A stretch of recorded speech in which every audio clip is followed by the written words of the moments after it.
One of the worst battles of World War II was fought on the island of Iwo Jima. Clint Eastwood's movie, Letters from Iwo Jima, tells the story of the Japanese soldiers. When I went to Iwo Jima the first time, I stood on the beach and I was very, very moved about being on the beach where all those Marines would come up ashore, much like you would be at Normandy here. And it's a very, very moving feeling. But then all of a sudden you start climbing through the caves and everything where all these the Japanese soldiers were living in the ground like animals. And then I started reading about other people that were on the island, of the defenders, and became very curious about that side too, and found that there's a certain similarity in the attitudes of the young people whose lives were interrupted and put in the position of war. What it means in history for Japan, I think it's important that everybody remember that people gave their lives to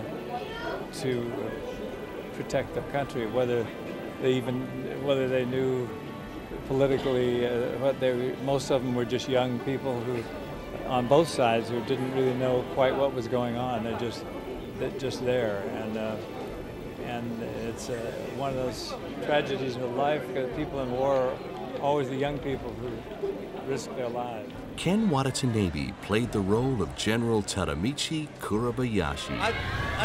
I'm thinking movie is Japanese movie. Japanese movie made by American Hollywood director. You know, it's just very special project. It's for both country. It's a completely different angle, so different point of view.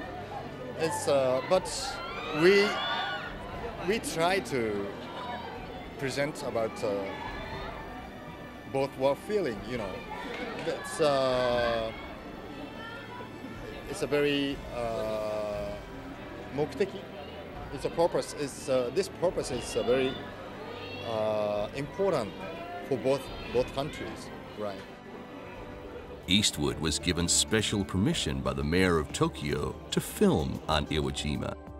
I went and visited him first a few years ago when I was preparing with the idea of doing Flags of Our Fathers, and I was actually doing it with the idea that I would go and film on Iwo Jima, that particular film, and it would entail re-invading the whole island practically, because the invasion was huge. It was 880 ships and thousands of men. And I thought, since we could at least do part of it there, do something. But the mayor of Tokyo, the governor they call him, but it's under his jurisdiction, the island. And he said, yeah, it's very interesting, you know, but I could tell there was a slight reticence because they do feel, because they still have somewhere between 10 and 12,000 unaccounted for people that were buried into the ground there, that they think of the island as a memorial. After the production concluded, Eastwood attended the Berlin Film Festival and faced the press. Some critics accused you of having done the worst war propaganda since Tokyo Rose. What'd you say to that? I'd say they're idiots.